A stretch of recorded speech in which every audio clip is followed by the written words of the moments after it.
वाराणसी में लोक जनशक्ति पार्टी रामविलास ने स्नातक एमएलसी चुनाव को लेकर प्रबुद्ध वर्ग सम्मेलन का आयोजन किया।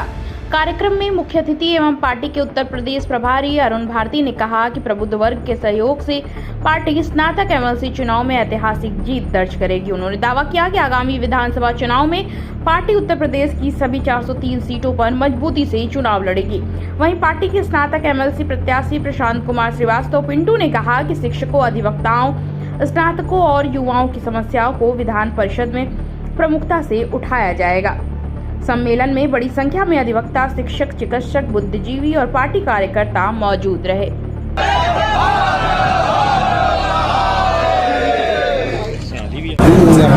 हर समाज के बीच में जाकर के अपनी पार्टी की बात कर रही है और लगातार जिस तरह से दलित चौपाल के माध्यम से, चाणक्य चौपाल के माध्यम से, प्रबुद्ध चौपाल के माध्यम से पार्टी अपने विस्तार को लेकर के, जनता के हर समाज के मुद्दों को लेकर के जिस तरह से प्रखर रूप से सभी की बातों को उठाने का जो मकसद है उसको लेकर के सभी के बीच में जा रही है और जा कर के सिर्फ पार्टी की बात नहीं कर रही है, अपनी सार्थक राजनीति की बात कर रही है। हमारे राष्ट्रीय अध्यक्ष चिराग पासवान जी युवा हैं, युवाओं के मुद्दों को लेकर के जा रही है, छात्रों के मुद्दों को लेकर के जा रही है। अरुण जी, सीजेपी जंतर मंतर धरना दे रही है और कुछ पार्टियां विपक्ष की जो है हमलावर है शिक्षा मंत्री को इस्तीफे को लेकर के, क्या लगता है बैसाखी बना करके यूज कर रहा है क्या? देखिए, ऐसा है कि हम लोग जितने भी छात्र हैं उनकी जो मांगे हैं, उनकी जो चिंताएं हैं, हम लोग उनके साथ हैं। हमारी पार्टी, हमारे नेता मजबूती से उनके साथ खड़े हैं। लगातार हम लोगों ने मीडिया में भी बोला है,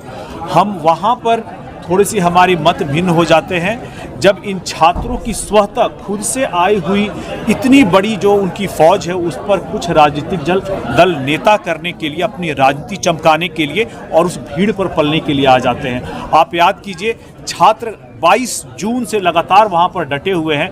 अखिलेश यादव जी तब लंदन में घूम रहे थे, राहुल गांधी जी भी देश के बाहर घूम रहे थे। जब छात्र की इस बड़ी भीड़ को प्रधानमंत्री जब संवाद के लिए अपने यहाँ बुला लेते हैं और उनको लगता है कि यह मुद्दा जो क्रेडिट लेने का, जो आपस में श्रेय लेने का है, उनके हाथ से निकल रहा है, तब वो अलग अलग प्रधानमंत्री जी के यहाँ जाकर के उनके घर के पे वो मार्च करते हैं। अखिलेश जी जाकर के वहाँ पे अपने लोगों को भेजते हैं जंतर मंतर पे। छात्रों की मांग जायज़ है, छात्रों की, युवाओं की मांग जायज़ है, हम लोग उसके साथ खड़े हैं, उनकी चिंताओं के साथ खड़े हैं। मगर ये राजनीतिक दल जो वहाँ जाकर के उस भीड़ पर पल करके अपनी राजनीति को चमकाने का काम कर रहे हैं, हम लोग इसके सख्त खिलाफ हैं। आप वहाँ जाइए, लेकिन उन छात्रों के बीच सार्थक बातचीत को रखिए। और सार्थक बातचीत यह कहती है कि इसमें, इस व्यवस्था में अगर कोई कमी है तो उसको हम कैसे बेहतर करें, इस पर हम बहस करें, इस पर हम चर्चा करें, व्यवस्था की कमी को बेहतर करें। 350 से ज़्यादा परीक्षाएं, कॉम्पिटिटिव एग्ज़ाम, एंट्रेंस एग्ज़ाम इस देश में होता है। अगर कहीं कमी है तो उसको बेहतर करने की बात करें और जो हमारे छात्र जंतर मंतर पर आए हैं हम उनकी भी बात करें और उन छात्रों की भी बात करें जो आज इन परीक्षाओं में उत्तीर्ण होकर के दाखिले की लाइन में लगे हुए हैं। 25 दिनों के बाद सरकार की आँख खुली है, उन बच्चों को मारा गया, पीटा गया, उसके बाद सरकार को दिखा है कि नहीं, अब बच्चों की बातों पर विचार करना चाहिए। नहीं, ऐसी बात नहीं है। आप याद कीजिए, लगातार कई परीक्षाएं चल रही थी, नीट के साथ साथ CUET का भी परीक्षा चल रहा था। आप ये बताइए, नीट का रीटेस्ट हुआ, जो बच्चे उत्तीर्ण हो गए, क्या उनके रिजल्ट को पब्लिक के सामने लाकर उन छात्रों को राहत देना और उनको बताना कि आपकी मेहनत सफल हुई है, क्या ये ज़रूरी नहीं था?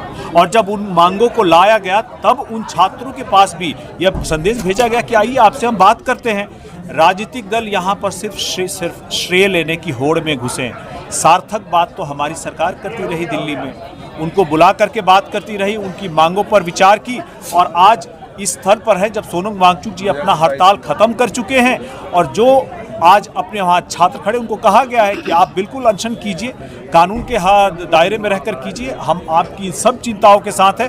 मगर उन राजनीतिक दलों से, अखिलेश से और राहुल से सावधान रहिए जो सिर्फ आपकी भीड़ पर पलने के लिए आ रहे हैं, अपनी राजनीति करने के लिए आ रहे हैं। 2027 का चुनाव किस तरह से लड़ेंगे? हम लोग 2027 उत्तर प्रदेश में चुनावों को लेकर के तैयारी 403 सीटों पर कर रहे हैं और किसी भी राजनीतिक दल को जो गंभीर है उत्तर प्रदेश में चुनाव लड़ने के लिए, उनकी तैयारी सभी सीटों पर होनी चाहिए। क्या कोई गठबंधन भी होगा आगे? मुझे नहीं पता, आप भविष्य की बात कर रहे हैं, लेकिन आज के दिन में कोई भी गठबंधन से पहले हमारा संगठन आता है। हम उस संगठन विस्तार पर काम कर रहे हैं और आगे भी करते रहेंगे। विदेशी जंतर मंतर पर विदेशी कनेक्शन भी सामने आने लगे। देखिए, ये तो जांच का विषय है। इसको लेकर के जो हमारी जांच एजेंसियां हैं वह इस पर जांच करके बताएंगी। लेकिन मुझे लगता है कि भारत की जो हमारी विकास की रफ्तार है उसको लेकर के अगर कुछ लोग ऐसा कर रहे हैं तो जांच करने पर जो भी जिनकी भी संलिप्तता इसमें पाई जाए उन सबके विरुद्ध कानूनी कार्रवाई की जाए।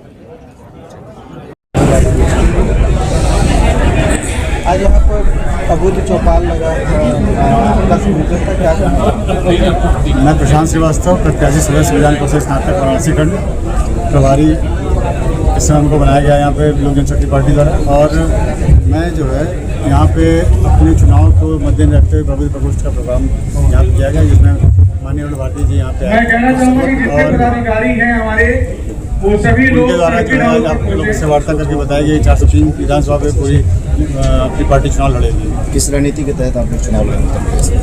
हम लोग जो अपने जो चिराग पासवान जी के मार्गदर्शन में उनके द्वारा किए कार्य के और माननीय रामविलास पासवान जी द्वारा जो किए गए कार्य थे उन्हीं के आधार पर हम लोग